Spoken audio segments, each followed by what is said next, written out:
설교 제목을 따라해 봅니다. 이 좋은 편을 택하였으니. 이 좋은 편을 택하였으니라는 제목으로 같이 하나님의 은혜 나누기 원합니다. 자, 우리 친구들 지금 집에서 잘 시간인데 말씀을 듣느라고 고생이 많아요. 자, 그렇지만 우리 친구들 목사님 눈을 똑바로 쳐서 잘 보고 잘 기억해서 나중에 엄마 아빠가 설교 말씀이 뭐였지 해서 문제 내서 맞추면 엄마 아빠가 치킨 사줄 거예요. 알았죠? 하시기 바랍니다. 그렇게. 여러분, 오늘 본문은요 우리에게 너무나 익숙한 본문이거든요. 그러나 익숙하지만 이 본문을 통해서 주시는 그 깨달음과 그 메시지가 우리에게 너무나 쉽게 잊혀지는 그런 메시지입니다. 자, 한 해를 잘 정리하면서 또 새해에 대한 소망과 계획을 가지고 나아가면서 하나님, 우리 교회에 또 저에게 또 우리 성도들에게 어떤 말씀이 필요할까요? 그러면서 이렇게 기도를 할 때 하나님께서 이 말씀을 생각나게 해주셨어요. 그래서 그 하나님이 주시는 말씀을 기대함으로 우리가 살펴보기 원합니다. 자, 38절 보니까요. 자, 우리 38절을 같이 읽어봅니다. 시작. 그들이 길 갈 때에 예수께서 한 마을에 들어가심에 마르다라 이름하는 한 여자가, 자, 예수님과 제자들이 길을 가다가 한 마을로 들어가셨어요. 이 마을은 베단이라는 마을이에요. 왜냐하면 마리아와 마르다가 베다니에 살았거든요. 자, 그런데 베다니에 가니까 이 마리아와 마르다가 역시나 예수님과 제자들을 영접합니다. 자, 예수님과 제자들 얼마나 귀한 손님인 줄 몰라요. 여러분, 예수님은요 그 당시에 어떤 분이었냐면 예수님이 한 번 뜨면은 최소한 몇만 명이 예수님을 옹위하고 따라다녔어요. 여러분, 말이 몇만 명이지, 그죠? 그래서 여러분, 오병이어의 기적, 남자만 5천 명.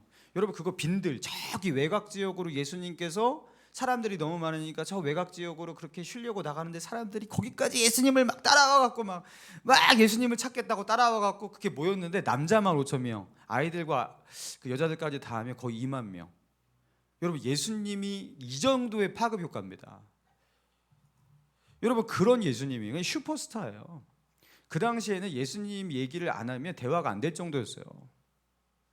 여러분, 그런데 그 예수님이 누구에게 오셨다고요? 마리아와 마르다의 집에 오셨다. 여러분, 그 귀한 손님이 오셨는데 여러분, 얼마나 예수님을 잘 영접해야겠어요? 그러니까 식사를 맛있게 해야겠죠, 그죠?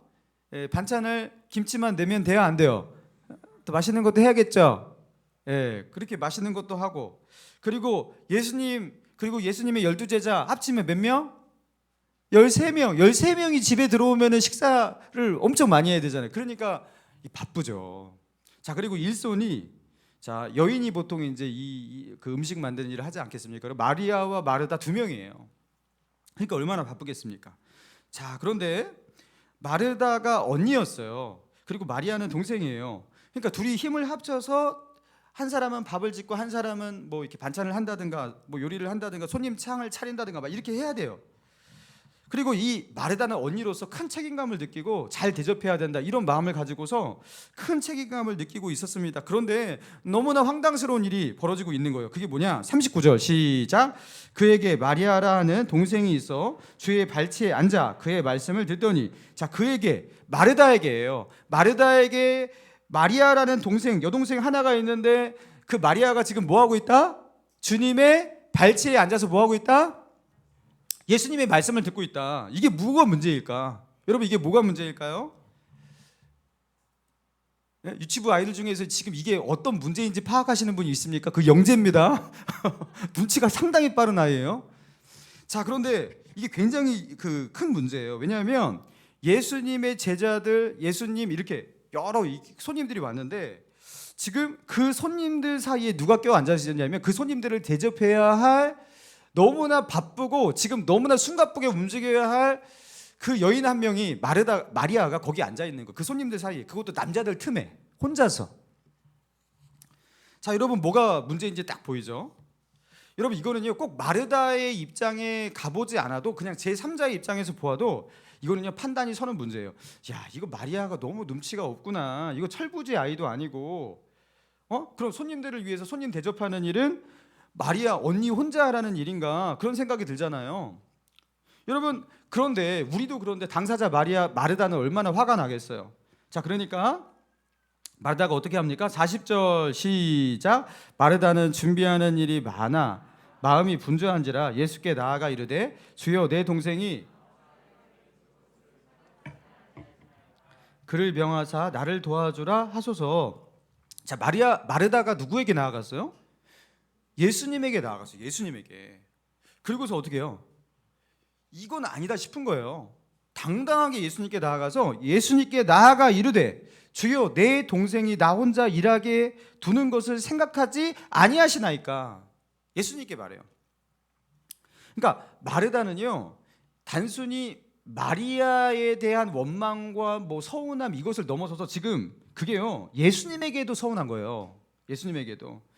이거는 동생 마리아만 눈치가 없는 그 정도의 문제가 아니라는 거예요. 예수님까지도 원망스럽다라는 거예요. 왜냐하면 그 마르다가 혼자서 밥도 짓고 국도 만들고 반찬도 하고 상도 펴고 숟가락도 놓고, 여러분 이 모든 것들을 혼자 다 하게 만들고, 그죠? 그걸 마르다가 혼자서 어떻게 다 해야 되냐고요. 근데 그것을 혼자 부랴부랴 하고 있는 마르다 그 뻔히 알면서, 그죠? 마리아가 그 예수님 발치에 앉아서 그렇게 말씀을 듣고 있는데 예수님은요 가만히 두고 있는 것, 그죠? 이거 예수님에게도 문제가 있네, 화가 나네, 이렇게 하면서 예수님에게 나아가는 거예요. 그죠? 예수님에게도 서운한 거예요. 그래서 마르다는요 그 마리아에게 갔잖아요. 마리아한테 옆구리 쿡 찌르면서 야, 너 빨리 안 나와? 사랑하는 여동생 빨리 안 나와? 그러면서 내가 너를 얼마나 이뻐하는데 네가 지금 이렇게 하면 너 하나도 안 이뻐 하면서 이 여동생한테 쿡 찌르면서 그 여동생한테 말해도 될 법하잖아요. 그런데 그렇게 하지 않았어요. 예수님에게 나아갔어요. 그리고 그를 명하사 나를 도와주라 하소서. 그러니까 단단히 화가 난 거예요. 그리고 예수님은요 마르다가 이렇게까지 하면 그 마르다의 말을 들어주는 게 맞습니다, 상황상. 그리고 마르다는 예수님이 자기의 편을 들어줄 것이라고 확신했습니다. 그래서 이렇게 당당하게 말하는 거예요. 그래서 예수님께서 이렇게 말할 것 같아요. 야, 마르다, 미안하다. 마리아, 네가 이렇게 말씀을 듣는 거 좋지만 내 언니가 지금 많이 바쁘구나. 잠시 일어나 내 언니를 돕거라. 이게 정답 아닙니까? 그죠? 이거 누가 봐도 이게 정답이잖아요. 이렇게 해야 되잖아요. 이런 예수님의 반응을 최소한 마르다는 기대하고 나아갔던 거예요. 여러분, 그런데 너무나 충격적인, 진짜 이거는 그 누구도 예상할 수가 없는 정말 충격적인 반응이 예수님에게 나옵니다. 그게 이제 41절, 42절이에요. 자, 41절, 42절 얼마나 충격적인 반응을 예수님께서 하고 있는지 자 봅시다. 41절, 42절 시작. 주께서 대답하여 이르시되 마르다야 마르다야 내가 많은 일로 염려하고 근심하나 몇 가지만 하든지.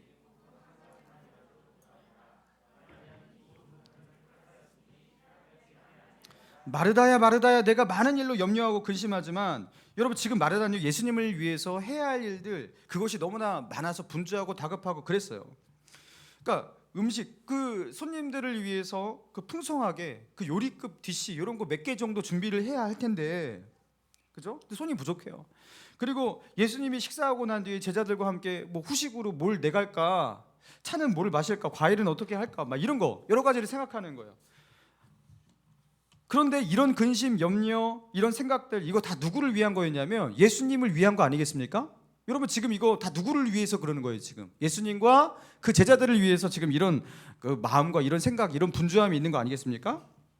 자, 그러니까 예수님을 위해서 마르다가 지금 이런 일을 열심히 하고 있으니까 예수님은 누구 편을 들어줘야 돼요?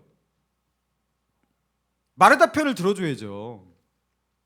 그 예수님을 위해서 지금 하고 있잖아요. 그러니까 마르다가 조금 마음이 조금 상했다면, 그저 상한 마음을 조금 이렇게 다독여주고, 그저 그가 말하는 그 요청을 좀 들어주고, 분위기상 마르다에게 동의 좀 해주시고, 예수님께서 그렇게 해주셔야 할 법해요. 근데 예수님은 어떻게 말씀하셨다? 여기 보니까 마르다야 마르다야 몇 가지만 하든지 혹 한 가지만이라도 족하니라. 이게 무슨 말이냐면요, 너 지금 밥, 반찬, 요리 지금 몇 가지 하지? 너 그렇게 많이 할 필요 없어.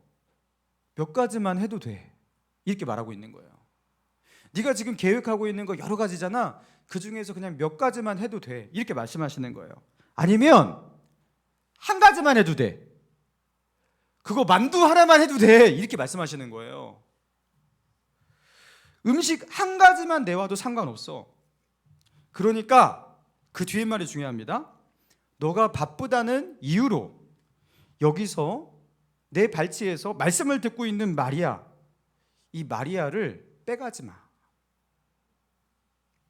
이 마리아는 좋은 것을 택했으니까 마리아 보러 다른 것 하게 하지 마. 그렇게 말씀하시는 거예요. 여러분, 이거 마리아의 입장에서 이거 들으면 진짜 서운합니다. 그렇죠? 이거 엄청 서운한 말이에요. 혼자 힘들게 애쓰다가, 그렇죠? 혼자서 그냥 막 이리 뛰고 저리 뛰고 막 하다가 아무도 도와주는 사람 없고 손은 너무나 모자라고 이거 해야겠고 막 그런데 그런 답답한 마음속에서 지금 이렇게 나아갔는데 예수님께서 지금 이렇게 말씀하시면 진짜 서운하죠. 게다가 여러분, 마리아는 이 좋은 편을 택하였으니라는 이 말이 너무나 서운해요. 마리아가 좋은 것을 택했대요. 그러면 마르다는 뭐라는 거예요? 그럼 마르다, 너는 좀 덜 좋은 거라는 이 뉘앙스가 있어요. 마리아는 이 좋은 편을 택하였다. 이게 좋은 편이라는 것은 반대로 이 마르다의 이 편이 그렇게 좋지 못하다라는 것도 되는 거예요. 이 좋은 편이라는 이 단어 때문에 굉장히 서운해질 수가 있는 거예요. 헬라 원어로 아가도스 메리스, 아가도스 선한, 좋은이라는 뜻이고, 메리스는 목 할당이라는 뜻이에요. 목 할당. 얘는 좋은 몫을 차지하였으니, 좋은 몫을 선택하였으니, 괜찮은 몫을 선택하였으니, 마르다가 정당하게 선택한 그의 몫을 네가 빼앗지 말라, 이 소리거든요. 이건 그의 몫이다. 그가 정당하게 선택한 몫인데 네가 그것을 빼앗아가지 말라, 이 소리예요. 여러분, 왜 예수님은요 지금 이 마리아의 편에 서서 오히려 마르다가 마리아의 좋은 몫을 빼앗아가려고 하는 것을 막 중간에서 차단하시고, 이런 느낌으로 마르다의 편에 서지 않고 마리아의 편에 선 것 같은 그런 분위기일까요? 왜 예수님은 그렇게 말씀하셨을까요? 여러분, 그러니까 이게요 되게 충격적인 거예요. 진짜 그 누구도 예상할 수 없는 예수님의 대답입니다. 예수님을 잘 아시는 분들도, 아는 사람일지라도 예수님이 이렇게 대답하실 거라고는 상상을 못했을 거예요. 그리고 그 마르다만 충격일 뿐만 아니라 이것을 읽는, 이 기사를 읽는 우리도 충격을 받는 거예요. 여러분, 예수님은요 우리가 생각하는 일반적인 가치 판단과 그 예수님의 가치 판단과 우리의 가치 판단이 꽤 많은 차이가 난다라는 것을 이 말씀을 통해서 알 수 있어요. 여러분, 예수님은 어떤 가치 판단 속에서 이 말씀을 하시는 거죠? 마르다가 하고 있는 많은 일들, 그것은요 나쁜 일이라고 하진 않으셨어요. 그것도 좋은 일이에요. 그래서 예수님은요, 마르다야, 너 쓸데없는 일들 하지 마. 너가 하고 있는 많은 일들은 다 쓸데없어. 이렇게 말씀하신 게 아니라 그 많은 일들을 다 하려고 하지 말고 몇 가지만 하든지 아니면 한 가지만 해도 충분하다. 이렇게 말씀하셨어요. 그러니까 그 일을 하는 거를 부정하지 않으셨어요. 그거 안 해도 되는 일이야, 이렇게 한 게 아니라 다 하려고 하지 말고 몇 가지만 하든지 아니면 한 가지만 해도 괜찮다, 이렇게 말씀하셨어요. 그러니까 마르다가 주님을 위해서 그 일을 하는 것을 부정한 게 아니에요. 그 좋은 일이에요. 자, 그런데 그 좋은, 마르다가 하는 그 좋은 일과 그리고 또 다른 좋은 일, 둘 중에서 하나만 할 수밖에 없는 상황이 생긴다면, 그리고 그 좋은 일 둘 다 붙잡을 수가 없을 때, 그래서 한 가지만 선택해야 한다면 마르다의 선택은 더 좋은 일이 된다는 거예요. 여러분, 그래서 이게 충격입니다. 그럼 도대체 마리아가 한 일이 무슨 일이길래, 아니, 예수님을 위해서, 제자들을 위해서 그 귀한 손님을 정성껏 대접하는, 섬기는 이것보다 더 좋은 일이 도대체 무슨 일이란 말인가? 그죠? 무슨 일이란 말인가? 이 일을 위해서 그 마리아를 같이 이렇게 좀 나를 도우라 하소서 하는데 그 일도 들어주지 못할 만큼 그 좋은 일이란 도대체 무슨 말일까? 자, 39절. 주의 발치에 앉아 그의 말씀을 듣더니, 마리아가 한 일이 무엇이냐면 예수님의 발치에 앉아 예수님의 말씀을 들었어요. 여러분, 이게 일이에요? 여러분, 이거 일 아니잖아요, 그죠? 아니, 발치에 앉아서 말씀을 듣는 거, 이거는 노동이라고 볼 수가 없잖아요, 그죠? 이게 예수님에게 무슨 도움이 돼요? 예수님의 발치에 앉아 예수님의 말씀을 듣는데 이게 예수님에게 무슨 도움이 돼요? 아니면 하나님의 나라를 위해서 이 일이 무슨 도움이 돼요? 이게 정말로 시급하고 우선순위가 되는 그런 일일까요? 이게 정말로 시급하고 우선순위가 되는 일이에요? 그리고 이게 정말로 귀한 손님 예수님 오셨는데 이 예수님 이제 오시면 언제 오실지 몰라요. 언제 다시 오실지도 몰라요. 그 손님을, 그 예수님이라는 이 귀한 손님을, 예수님의 제자들을 융숭하게 대접하는 그 일보다 그렇게 중요한 일이 이 일이란 말입니까? 예수님의 발치에 앉아서 말씀을 듣는 그 일이요. 예수님은 얼마 있으면요 십자가에 달려 돌아가시고 이 세상에 하직하시면 이제 예수님은 누구의 예수님을 대접해요? 그렇게 떠나실지도 몰라요. 그런데 그분에게 따뜻한 식사로 그렇게 섬기고 대접하는 것, 여러분 이 일보다 중요한 일이 어디 있어요? 근데 그분의 발치에 앉아서 그분의 말씀을 듣는 일이 정말 그렇게 중요한 일이에요? 이 일보다? 여러분 지금 제가 계속 이 물음표를 가지고서 여러분에게 질문을 던졌어요. 이게 진짜 그렇게 중요한 일이냐고. 여러분 이 모든 물음 앞에 예수님의 대답은 무엇이냐면 예스예요. 그렇다. 이거는 그렇게 중요한 일이다라고 말씀하시는 거예요. 주님의 발치에 앉아서 주의 말씀을 듣는 것은 이건 예수님을 위한 일이고, 이건 하나님의 나라를 위한 일이고, 이건 그 어떤 일보다 시급한 일이고, 네가 하는 어떤 중요한 일보다 가장 우선돼야 하는 일이고, 네가 어떠한 다급한 일이 있어도 그 어떤 것에서도 밀려나서는 안 되는 우선순위 1번이 돼야 하는 일이라고 지금 예수님께서 말씀하시는 거예요. 여러분 요한복음 6장에 보면요, 예수님께서 오병이어의 사역을 이렇게 오병이어로 기적을 일으키시고 사람들이 그 기적을 보고 예수님을 막 쫓아와요. 그러니까 그 무리들을 보고 예수님께서 오병이어의 기적으로 떡과 그 물고기를 만드신 그 일을 보니까 예수님만 쫓아가면 먹고 살 거 아니에요, 그죠? 그러니까 예수님께서 그들을 향해서 이렇게 말씀하십니다. 썩는 양식을 위하여 일하지 말고 영생하도록 있는 양식을 위하여 하라. 그러니까 그 무리들이 예수님께 물었어요. 우리가 어떻게 하여야 그 하나님의 일을 할 수 있겠습니까? 하나님의 일이 도대체 무엇입니까? 그러니까 예수님께서 이렇게 대답하십니다. 하나님께서 보내신 일을 믿는 것이 하나님의 일이니라. 하나님께서 보내시는 일을 믿는 것, 예수님 말이죠. 예수님. 하나님이 보내신 이 예수님이잖아요. 여러분 그 예수님을 믿는 것, 그것이 너희가 해야 하나님의 일이다, 이렇게 말씀하셨어요. 여러분 예수님을 믿는 게 무슨 일이에요? 여러분 그게 가치 창출을 하는 큰 노동 같아 보이진 않잖아요, 그죠? 근데 하나님이 보내신 이 예수님을 믿는 게 너희가 해야 할 일이다, 하나님의 일이다, 이렇게 말씀하셨어요.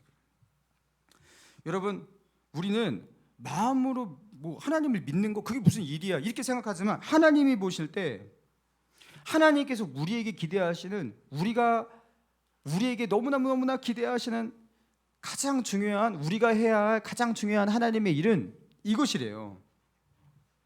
우리가 가장 힘쓰기 원하고 우리에게 가장 너무나 원하시는 그 일이 무엇이냐면 하나님을 믿는 거예요.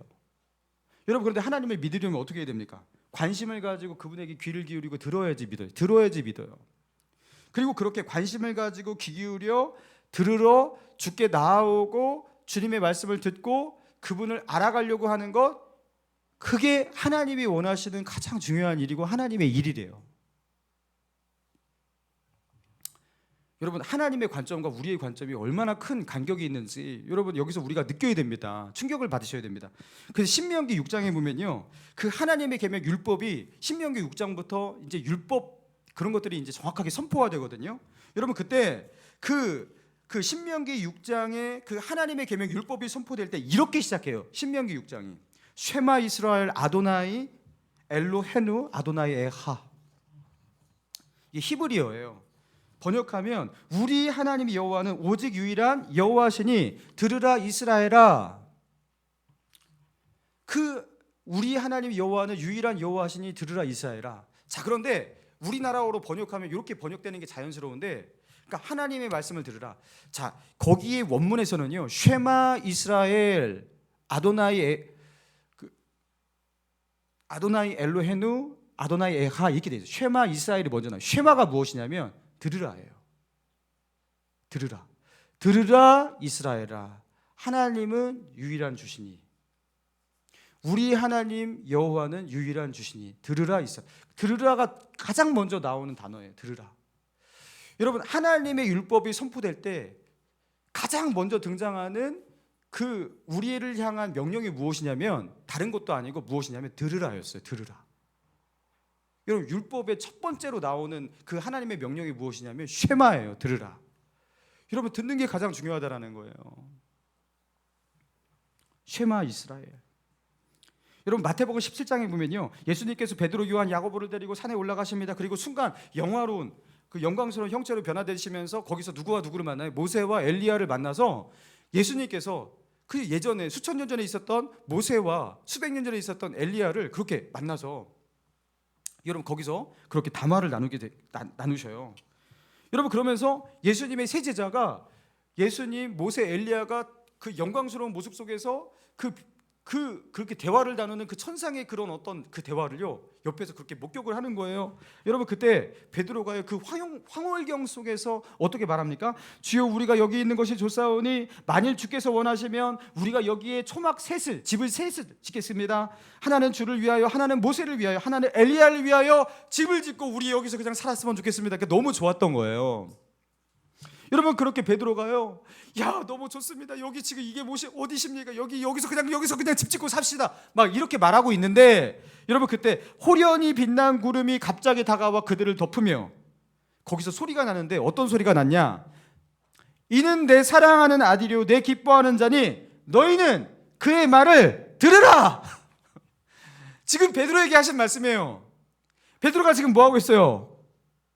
그 영광스러운 곳에서 뭐 하고 있냐면, 와, 너무 좋습니다 하면서 자기가 막 말하고 있었단 말이죠. 그죠? 너무나 좋다고, 여기서 집을 짓고 살자고, 야, 이게 무슨 영광이냐고 하면서 막 말을 하고 있는데, 그죠? 하나님께서 어떻게 말씀하시냐면, 이는 내 사랑하는 아들이요 내 기뻐하는 자니 너희는 그의 말을 들으라.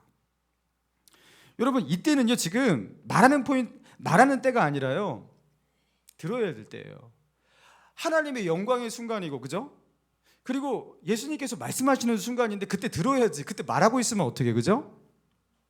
여러분, 그때는 들어야 될 때예요. 듣는 게 그렇게 중요한 거예요. 여러분, 예수님은 얼마 있지 않으면 마리아와 마르다를 떠나시고 그들 곁에 계시지 않을 것입니다.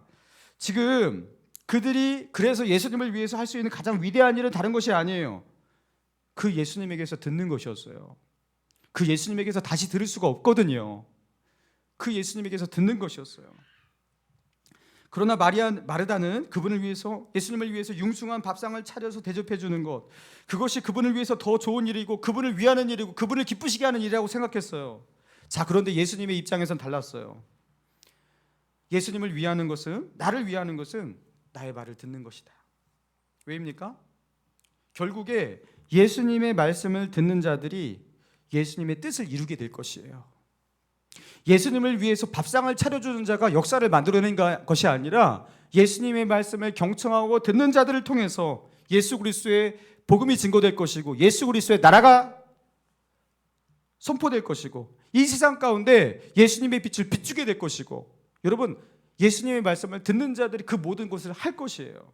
여러분, 그래서 예수님을 위하는 것은 예수님에게 듣는 것이었어요. 사랑하는 성도 여러분, 2021년 한 해 동안 우리는 뭘 가장 중요한 일로 생각하면서 살았습니까? 우리는 충분히 하나님에게서 잘 들었습니까? 그분에게서 듣는 것, 그분의 뜻을 이해하는 것, 그분의 마음에 공감하는 것, 그분의 뜻을 헤아리는 것, 여러분, 이것을 가장 중요하게 여기고 거기에 우선순위를 두고 우리가 살았냐라는 거죠. 아니면 마르다처럼 자신이 생각할 때, 야, 이게 중요한 일 아니야? 이게 진짜 하나님을 위한 일 아니야? 나름 생각하는 거예요. 그리고서 일단 이거는 하나님한테 도움이 되는 것 같아 하면 일단 열심히 하는 거예요. 하나님에게서 듣지 않아요. 하나님에게서 더 이상 듣지 않고 내가 볼 때 이거 좋은 거네, 그러면 열심히 합니다. 또 좋은 게 보이면 또 열심히 합니다. 그리고 더 좋은 게 보이면 또 그것도 열심히 합니다. 그러면서 이것도 열심히 하고 저것도 열심히 하고 그렇게 살다가 뒤를 돌아보니까 한 해가 다 갔어요. 그리고 주님께서, 야, 너 뭐하니? 내게 나와서 내게 들어야지. 그러면, 주님 지금 너무나 바빠요. 빨리 요거 마치고 갈게요. 그리고 나서 주님 앞에 가서 들으면 되잖아요. 그걸 나중에 하는 거예요. 그걸. 여러분, 어쩌면 우리 신앙생활 가운데 가장 중요한 오류가 여기에서 하나님께서 말씀하시는 거죠. 우리가 가장 자주 범하는 문제를 오늘 본문을 통해서 하나님께서 우리에게 말씀하시는 거죠. 우리는 무엇보다 먼저, 어떤 것보다 먼저 주님의 발치 아래 앉아서 듣는 것. 여러분, 하나님께서 그것을 얼마나 중하게 여기시고 귀하게 여기시는지, 여러분, 그게 하나님께서 우리에게 원하시는 가장 중요한 순종이라는 것. 그게 곧 하나님의 나라와 하나님을 위한 일이라는 것. 제발 이것을 깨달으라고 말씀하시는 거예요. 너희가 나를 위해서 무엇을 한다면 얼마나 하겠느냐? 너희가 나를 위해서 하는 그 모든 것들, 내가 맘만 먹으면 언제든지 할 수 있어. 하나님은 말씀하시는 거예요. 가장 중요한 것은 내게 나와서 듣는 것이야. 여러분, 이 소리가 우리의 마음 가운데 쩌렁쩌렁 울리기 원합니다. 여러분, 마가복음 1장에 보면요, 온 동네 사람들이 예수님을 만나기 위해서 예수님이 계시다고 하면 그 집 문 앞에서 인산인해를 이제 더 이상 예수님 사역 끝났습니다. 문을 닫으면 그 사람들이 노숙하고 다음날 이제 예수님을 가장 먼저 찾아오려고 막 그렇게 예수님을 기다렸단 말이에요. 그런데 그 마가복음 1장 35절에 이런 내용이 있어요. 새벽 아직도 밝기 전에, 옛날에는 새벽 미명회라고 기록돼 있죠.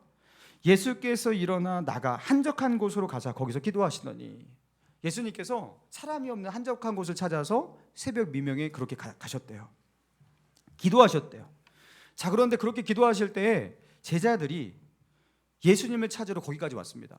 예수님 어디 있어요? 예수님 어디? 왜냐하면 사람들이 막 찾아서 예수님 어디 있냐고, 지금 예수님 찾아 기다렸다고, 여기서 지금 노숙했다고, 밤새 기다렸다고 막 이런 사람들이 많으니까 예수님을 찾아와서 예수님 지금 빨리 돌아가서 그 기다리고 있는 그 병든 자들, 그 아픈 자들, 예수님의 손길을 기다리는 자들한테 빨리 가셔야죠.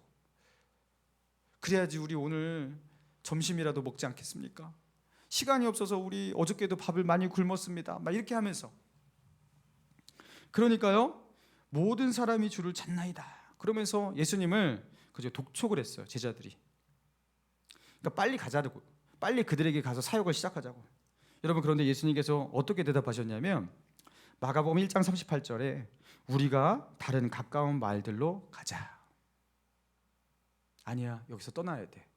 다른 마을로 가자. 거기서도 전도하리니 내가 이를 위하여 왔노라. 예수님은요, 새벽에 기도하시고 나서 오늘 내가 무엇을 해야 되는지 정확하게 방향을 설정하시고 나아가셨어요. 그게 무엇이냐면 단순히 병든 자 병 고치는 게 아니라는 거예요. 여러분, 병은 아무리 고쳐봤자 그 사람은 결국 다시 병이 들어서 죽게 됩니다. 그 사람에게 영원한 축복을 줄 수가 없어요. 자, 그런데 복음을 전하면 그 사람은 영원한 축복을 받게 됩니다. 지금 죽더라도. 예수님은 그것을 위해서 왔다라는 거예요. 그래서 예수님은 자기에게 밀려오는, 자기를 찾는 그 사람들의 그 밀려오는 그 요구들이 있잖아요. 거기에 쫓겨서 사역하지 않으시고 어떻게 하셨어요? 새벽 미명에 기도하시고 하나님께서 원하시는 그 방향으로 그렇게 흔들리지 않고 나아가셨어요. 방향 정확하게 잡고 나가셨어요. 그리고 그 하루를 다시 시작합니다. 여러분, 그 새벽에 도대체 예수님에게 무슨 일이 있었을까? 여러분, 그 새벽에 예수님이 하나님의 발치에 앉아서 하나님의 말씀을 들었던 거예요. 내가 이 땅 가운데 왜 왔는지, 무엇을 해야 하는지, 여러분, 예수님도요 그렇게 하나님의 발치에 앉아서 들었던 거예요. 여러분, 광장과 골방이라는 책, 그 한 목사님께서 쓰신 책인데요, 여기에 이 목사님께서 그런 친밀함에 대한 이런 통찰을 하셨어요. 자, 사람 간의 관계 속에서 이 친밀함, 우리는 친밀함을 추구하잖아요. 근데 친밀함에는 두 종류가 있대요. 가짜 친밀함과 진짜 친밀함이라고 합니다. 가짜 친밀함은 도대체 뭐냐? 서로에게 익숙해져서 더 이상 집중해서 볼 필요를 느끼지 않는, 그러니까 너무나 익숙하기 때문에 그 사람을 다시 자세히 볼 필요를 느끼지 않고 그냥 대강 보고 대충 봐요. 왜냐하면 뻔하니까, 아니까. 그래서 더 이상 관심과 집중력을 동원하지 않고 그렇게 관심 있게 지켜볼 필요를 느끼지 않는 그래서 친숙하게 느껴질 뿐인 친밀함, 친숙하게 익숙하게 느껴질 뿐인 친밀함, 이게 가짜 친밀함이래요. 가짜 친밀함이래요. 자, 그러면 진짜 친밀함은 무엇이냐? 진짜 친밀함은요, 기대와 설레임이 있다고 합니다. 그리고 진짜 친밀함은 상대를 내가 다 알지 못한다고 생각하는 친밀함이래요. 그래서 그 사람에 대해서 나는 모르지만 저 사람을 새로 알아가는 그 설레임이 있다라는 거예요. 나는 저 사람을 다 몰라. 그래서 그 사람과 함께하는 시간과 공간 속에서 새로운 일들이 일어날 기대함들이 있는 거예요. 그래서 그 사람을 볼 때 내가 다 안다고 생각하지 않기 때문에 어떻게 단정하지 않아요. 넌 뻔해. 역시나 역시네. 넌 늘 그랬어. 역시나 내가 아는 너는 이랬지. 앞으로도 이럴 것이고. 너무나 뻔해. 너는 너무나 내가 다 알아. 여러분, 이 속에서는요, 어떠한 기대함과 설레임 아무것도 없어요. 그죠? 그리고 그 사람이 내가 생각했던 것과 다른 어떤 행동을 하면 너 왜 그래? 이상하게 했던 대로 해. 이렇게 하는 거예요. 그 사람을 향한 어떠한 기대함도 없기 때문에. 여러분, 이게 친밀함 같지만 이게 가짜 친밀함이래요. 그건 친밀함이 아니라 익숙함이래요. 익숙함. 익숙해지는 것. 여러분, 익숙함과 친밀함을 혼동하면 안 된다고 합니다. 자, 그러면 진정한 친밀함이란 무엇이냐? 그 사람에 대해서 그 사람을 존중해요. 그리고 그 사람이 가지고 있는 그 자유의지와 변화의 가능성을 늘 생각해요. 그래서 나는 그 사람을 여전히 몰라요. 그리고 그 사람은 언제든지 바뀔 수가 있어요. 그래서 어떻게 합니까? 그 사람에 대한 기대와 설렘이 있어요. 그리고 그 사람을 알아가는 즐거움이 있어요. 여러분, 그게 그 존중 속에서, 그 사람을 향한 존중 속에서 있는 그 기대함, 여러분, 이게 진짜 친밀함이래요. 여러분, 우리가 서로에 대해서 이런 진짜 친밀함을 가지기 원합니다. 가족끼리도 네가 뭘 그렇지 여러분, 이렇게 우리가 대하잖아요. 너는 항상 아휴 그랬는데 역시나 그렇구나. 여러분, 이렇게 대하잖아요. 여러분, 이게 친한 게 아니래요. 여러분, 그렇게 대하지 마시기 바랍니다. 서로에 대해서 어떻게 합니까? 네가 2021년도에도 그러는데 2022년도도 역시도 그래, 너는 똑같이 살겠지. 여러분, 이렇게 바라보지 마시기 바랍니다. 아멘 하시기 바랍니다. 서로를 향해서 여러분 옆에 있는 우리 가족분을 향해서 우리 이렇게 고백합시다. 당신을 기대합니다. 반대편 분에게 당신의 변화를 기대합니다. 여러분, 항상 어떻게 되냐면 당신의 변화가, 당신의 미래가 설레입니다. 여러분, 상대에 대해서 그 가능성을 항상 열어두고 그게 상대를 존중하는 거래요. 네가 아무리 뭐 해봤자 너는 그냥 변하지 않아. 너는 그냥 생긴 대로 살아야 돼. 이렇게 보는 거는 그 사람을 무시하는 거고 존중하는 것도 아니고 사랑하는 것도 아니고, 여러분, 이것은 친밀한 것도 아니래요. 그냥 익숙한 거래요. 익숙한 거. 여러분, 신앙도 마찬가지예요. 신앙의 생명력을 가지고 있는 그리스도인의 특징은 내가 잘 알지 못하는 하나님, 그래서 내가 더욱더 알아가야 하는 하나님, 그분의 뜻과 계획들, 그분이 이루실 역사에 대한 그 기대함과 설레임이 있어요. 그래서 하나님의 말씀을 듣는데 그 말씀이 늘 기대돼요. 듣는데 그 말씀이 진부하지 않아요. 늘 들었던 익숙한 말씀이라고 볼 수도 있겠지만 그 말씀이 다시 내게 선포될 때 너무나 새롭게 나의 영혼 가운데 다시 선포가 돼요. 그러니까 하나님과 함께 동행하면서 그분의 말씀을 붙잡고 살아가는 새로운 하루가 또 기대가 돼요. 그분과 함께하는 새로운 미래가 기대가 돼요. 내일의 역사가 기대가 돼요. 설레요. 여러분, 이게 살아있는 신앙의 그리스도인들의 특징이라는 거예요. 여러분, 그런데 신앙의 생명력을 잃어버린 가짜 친밀함 속에 살아가는 그리스도인들은요, 하나님을 향해서도 어떠한 태도를 취하냐면 난 다 알아. 하나님의 말씀도 좀 뻔해요. 그래서 성경 말씀을 보면서도 이게 기대감이 좀 없어요. 설교를 들을 때도 아마 그럴 거예요. 예배 드릴 때도 그럴 거예요. 기대감이 별로 없어요.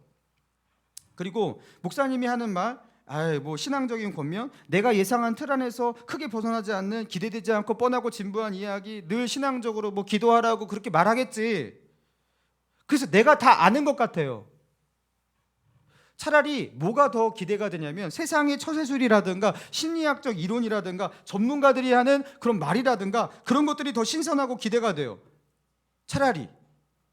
여러분, 영적으로 죽어가는 그리스도인들의 특징이 바로 이것입니다. 하나님과의 관계의 활력을 잃어버린 사람들, 그 사람에게 보이는 특징이 바로 이런 것이에요.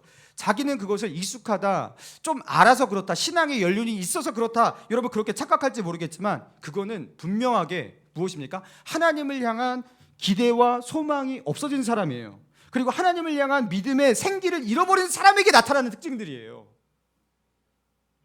그리고 하나님께서 이루실 그분의 역사에 대한 존중이 없는 사람들이에요. 그분이 얼마나 어떻게 나의 삶을 바꾸어 가실지, 그분이 나의 삶을 통해서 오늘 어떠한 역사를 이루실지에 대한 기대와 소망도 없는, 하나님을 향한 신뢰와 믿음이 없는 사람들의 특징이에요. 여러분, 하나님은요, 우리에게 원하시는 게 무엇이냐면 나에게 익숙해져라가 아니에요. 하나님은 하나님과 진짜 친밀하기를 원하시는 겁니다.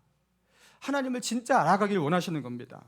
지금 마리아는요, 예수님의 발치에 앉아서 어떻게 하는 거예요? 그동안 예수님의 말씀을 많이 들었던 마리아예요. 근데 그 말씀을 또 듣고 싶었어요. 내가 오늘도 이 예수님의 말씀을 듣고 싶은데, 분명히 내가 예수님의 발치에 앉아서 여기 제자들 사이에 껴갖고 이 말씀을 들으면 분명히 마르다 오니까 화낼 수도 있고 마음이 상할 수도 없고 나보고 참 눈치 없다고, 야 이 눈치 없는 년아, 이렇게 하면서 나를 욕할 수도 있겠지만, 마르다는 눈치가 없어서 여기에 이렇게 앉아있는 것이 아니라 어떻게 하는 거예요? 너무나 간절했기에 예수님과의 이 만남, 그분에게서 들을 수 있는 그 시간, 그것이 자기에게 너무나 소중했고 그것이 너무나 기다려졌고, 그리고 그 어떤 것과도 바꿀 수 없는 것이기에 차라리 마르다 언니에게 욕을 듣고 말지, 내가 이 시간을 포기할 수가 없겠다, 이런 마음으로 거기에 앉았을 것이라고 저는 생각합니다. 마리아 시원하시죠? 그럴 것 같아요. 그렇죠? 분명히 그런 거예요. 예수님이 그걸 아셨던 거예요. 그리고 마리아는요, 속으로 그렇게 말했을 거예요. 언니 미안해, 속으로. 그러나 나는 어쩔 수 없어.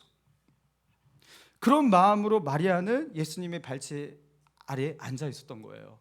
여러분, 세상에 어떻게 이렇게 눈치 없는 여자가 있을 수가 있겠습니까? 여러분, 이거 뭐 초등학생도 아니고요. 이거는 마리아의 너무나 간절한 마음 속에 있는 그 선택이었어요. 그리고 예수님이 그걸 알고 계신 거예요. 사랑하는 성도 여러분, 이 마리아 안에 있었던 이 기대와 이 간절함과 이 설레임, 하나님을 향해서 하나님을 더 알고자 하는 그분의 그 뜻을, 그분의 역사를, 그분의 은혜를 기대하는 마음 속에서 그분을 향해서 이렇게 간절하게 나아가는 이 마리아의 하나님을 향한 그 다가감, 이 친밀함, 여러분, 하나님은 이걸 원하십니다. 할렐루야. 여러분, 하나님께서 우리에게 기대하시는 것은요, 이게 진짜 하나님의 일이라는 거예요. 이건 정말 시급한 일이다 여기고, 이건 정말 중요한 것이니까, 그러면서 우리가 쫓기는 듯 너무나 열심히 살아왔지만, 그렇게 쫓기면서 2021년 여러분, 우리가 그렇게 살지 않았습니까? 여러분, 그런데 하나님을 향한 믿음도, 신앙생활도, 그리고 성경 지식도 익숙해져 갑니다. 근데 그 익숙함이라는 것이 하나님을 향한 절대로 친밀함이 아니에요. 오히려 신앙생활은 계속하는데 기대함이 없어져요. 여러분, 그런 자들을 향해서 하나님은 오늘 말씀하십니다. 너도 마리아처럼 그런 믿음으로 내 발치 아래 앉아 있을 수 없느냐? 내가 하는 말을 듣기 위해서 기대함을 가지고 믿음을 가지고 내게 나아갈 수 없느냐? 사랑하는 성도 여러분, 새해에는 다른 어떤 것보다 주님의 발치에서부터, 거기서부터 시작하기를 원합니다. 주님과의 관계, 여러분, 그것보다 중요한 게 어디 있어요? 우리의 신앙의 생기와 활력이 다시 일어날 수 있는 저와 여러분의 삶 되기를, 그런 새해가 되시기를 주님의 이름으로 축원합니다.